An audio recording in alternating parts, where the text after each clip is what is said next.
कण कण में भगवान है, आप भी यही सोचते हो क्या? शायद ये आधा ज्ञान है, चलिए इसे पूरा करें। बात करने को या अनुभव करने को तरसते हैं। उन्होंने अपने शिष्य से कहा कि कण कण में भगवान विराजमान है। इस सृष्टि का ऐसा कोई भी कोना नहीं जहां पर भगवान ना हो। उस शिष्य ने उस गूढ़ रहस्य के ज्ञान को अपने हृदय की गहराइयों में छिपा लिया और वो अच्छे से इस बात को मान गया कि हाँ, कण कण में भगवान विराजमान है।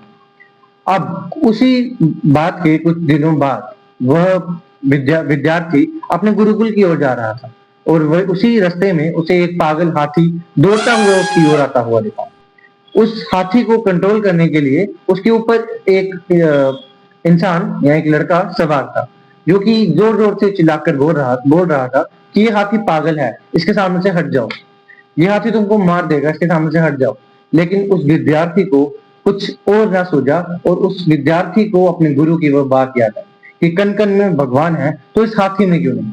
इस हाथी में भी भगवान है और यह हाथी इसीलिए मुझे कुछ नहीं करेगा क्योंकि उनमें भी ईश्वर है और मैंने किसी भी प्रकार का कोई भी पाप कर्म नहीं किया। वो विद्यार्थी हाथ जोड़कर आंखें मूंद कर ईश्वर को याद करता है और उस हाथी के रास्ते में वहीं का वहीं खड़ा रहता है। कुछ समय बाद हाथी दौड़ता हुआ उसके पास आता है, उसको अपनी सूंड से उठाकर पटक देता है।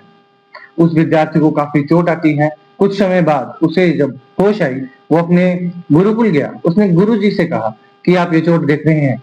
गुरुजी ने कहा, ये कैसे? आपको ये चोट कैसे लगी? शिष्य ने कहा, ये आप ही की वजह से। गुरुजी ने पूछा, क्यों?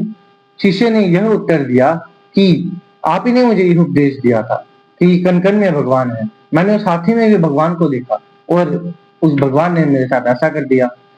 तो गुरुजी ने अपने शिष्य को यह उपदेश दिया कि कण कण में भगवान है। अगर यदि यह बात तुम्हें सच में याद थी तो तुमने उस लड़के के अंदर भगवान को क्यों नहीं देखा, जो उस हाथी पर बैठकर चिल्ला चिल्ला कर तुम्हें यह बताना चाहता था कि उस हाथी जो है वो पागल हो चुका है और उसके रास्ते से हट जाओ।